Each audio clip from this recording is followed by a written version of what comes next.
നമ്മളിപ്പോൾ കാണുന്നത് എന്താ വെച്ചാൽ കൊളായിപ്പാലം ബീച്ചിൽ നോക്കുമ്പോൾ കല്ലുമ്മക്കായ് പറിക്കുന്നതാണ് കേട്ടോ. എത്ര പേരാ വന്നു നോക്ക്. കല്ലുമ്മക്കായൻ്റെ ചാകരയാണ് ഇത്. ഞങ്ങളിവിടെ എത്തുന്ന സമയത്ത് ഏകദേശം ഒരു 4 മണി 4:30 മണിയാണ്. ഈ 4:30 മണിക്ക് കടലിലുള്ള ആൾക്കാരൊക്കെ ഉണ്ടാവും. എത്ര പേരാണെന്നറിയാം. വാ, ഇതൊക്കെ അവർ വന്ന വണ്ടികളുണ്ട് കേട്ടോ.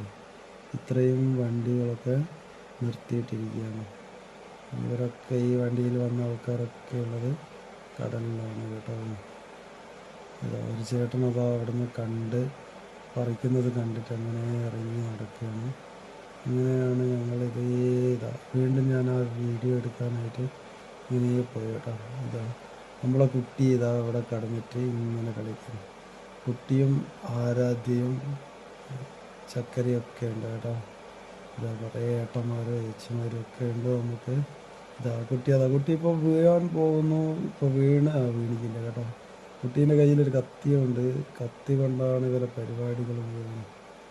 നമ്മളൊരു കൂട്ടുകാരനുണ്ട് കേട്ടോ. ഇവരെ മുന്നേ തന്നെ അവർ നല്ല ആത്മാർത്ഥമായിട്ട് പറിച്ചു കൊണ്ടിരിക്കുകയാണ്. കിട്ടുന്നില്ല. ഇതാണ് കല്ലുമ്മക്കായ് പറിക്കുമ്പോൾ എന്ന് പറഞ്ഞാൽ ഇതൊക്കെ ഉണ്ടാവും. അതങ്ങനെ പറിച്ചെടുക്കണം. ചെറിയൊരു കവറിലാണ് ഇട്ടത് കേട്ടോ. പൊട്ടിപ്പോയാൽ കടലിലുണ്ടാവും. നമ്മളെ അനന്തു അതവിടെ, പിന്നെ നമ്മുടെ കുട്ടപ്പനുണ്ട്, എല്ലാവരും ഉണ്ട്.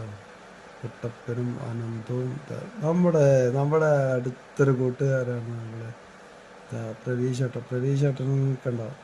പ്രവീശേട്ടൻ പിന്നെ ഒന്നും നോക്കിയില്ല, മൊത്തം ഇങ്ങ് പറിച്ച്. പിന്നെ അതുമ്പോൾ ഓരോന്നായിട്ട് ഇങ്ങനെ എടുക്കുകയാണ്. നിശാഖിൻ്റെ ചെവിട്ടിൽ വെള്ളം പോയി എന്നാണ് തോന്നുന്നത്. എന്നാലും അതൊന്നും അവനൊരു വിഷയമേ അല്ല. അങ്ങനെ ഒരേട്ടൻ ഈ ഏട്ടൻ ഞങ്ങളോട് പറയുന്നുണ്ട്, വീഡിയോ എടുത്തിട്ട് നമ്മുടെ ഫേസ്ബുക്കിൽ വരുമോ വാട്സപ്പിൽ വരുമോ. അപ്പോൾ ഞാൻ ഒന്നും പറഞ്ഞില്ല. ചേട്ടനോട് ഇതാക്കണ്ട, കല്ലുമ്മക്കായ് കണ്ട. കല്ലുമ്മക്കായ് കരയിലെത്തുന്നത് ആദ്യമായിട്ടാണ് നമുക്ക് കാണുന്നത്. സാധാരണ വലിയ കല്ലുമ്മലൊക്കെ കാണുന്ന കല്ലുമ്മക്കായാണ് മക്കളെ. ഇപ്പോൾ കൊളായിപ്പാല കടപ്പുറത്ത് സീവാളുമ്മലാണ് ഇപ്പോൾ ഉണ്ടായിരിക്കുന്നത്. വേണമെങ്കിൽ ചക്ക വേരുമ്മ കയക്കും എന്നുള്ള പഴഞ്ചൊല്ല് ഇപ്പോഴാണ് ശരിക്കും യാഥാർത്ഥ്യമാകുന്നത്. നമുക്ക് വേണമെന്ന് തോന്നിയപ്പോൾ കനിഞ്ഞ് കൊണ്ടുവന്നിരിക്കുകയാണ്. കടലിൻ്റെ ഇതിൽ നിന്നും ഏട്ടന്മാരൊക്കെ പറിക്കുന്നത് കാണുമ്പോൾ ഇങ്ങനെയായിരിക്കണം കടപ്പുറത്ത് പോയാൽ.